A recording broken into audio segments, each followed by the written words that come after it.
Hello students, आज हम देखेंगे जावा का जो प्रोग्रामिंग स्ट्रक्चर है वो कैसा दिखता है। तो सबसे पहले है डॉक्यूमेंटेशन सेक्शन। अब डॉक्यूमेंटेशन सेक्शन एक जावा के प्रोग्राम में ही एक सेक्शन होता है जो इंफॉर्मेशन देता है सोर्स प्रोग्राम के बारे में। अब ये जो इंफॉर्मेशन है वो जावा उसको कंपाइल नहीं करता, ये उसको एज अ कमेंट उसको कंसिडर करता है। तो सेकंड है पैकेज स्टेटमेंट सेक्शन। अब ये जो सेक्शन है वो कंसिस्ट होता है name of packets by using the keywords.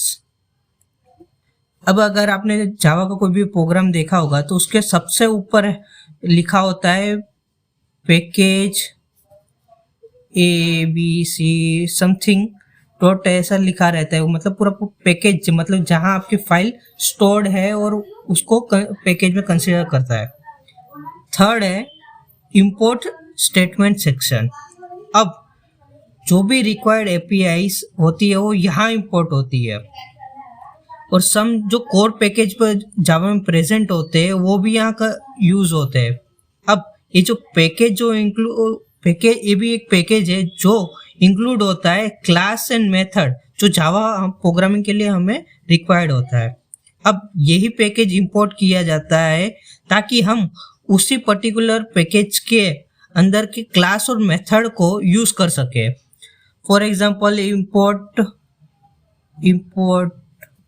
IO something ऐसा आपने देखा होगा, ये इंपोर्ट स्टेटमेंट जो लाइब्रेरी को इंपोर्ट करते हैं।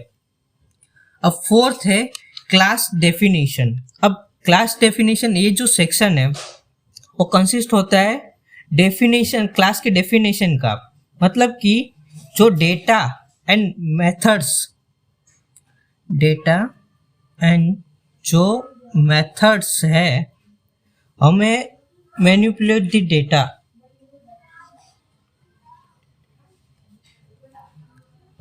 जो हमें मतलब कि जैसे कि आपने कोई भी प्रोग्राम बनाया है, अगर कोई क्लास से आपको कोई मेथड कॉल करो, मतलब मेथड का यूज करना हो या कोई पर्टिकुलर डेटा बनाई हो, अगर C++ में हमने देखा होगा कि आपने जो क्लास बनाया है तो उसमें से अमुक कुछ ऑब्जेक्ट को हम यूज करते हैं, तो वैसे ही सेम टू सेम इसमें भी फंडामेंटल्स यूज होते हैं।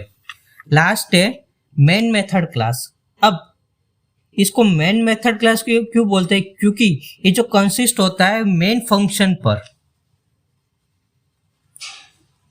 इसका मतलब ये है कि जावा प्रोग्राम जब भी कभी भी एग्जीक्यूट होगा तो उसको पता रहेगा कि फ्लो कहां से स्टार्ट करना है। तो स्टूडेंट, यही था प्रोग्रामिंग स्ट्रक्चर ऑफ जावा।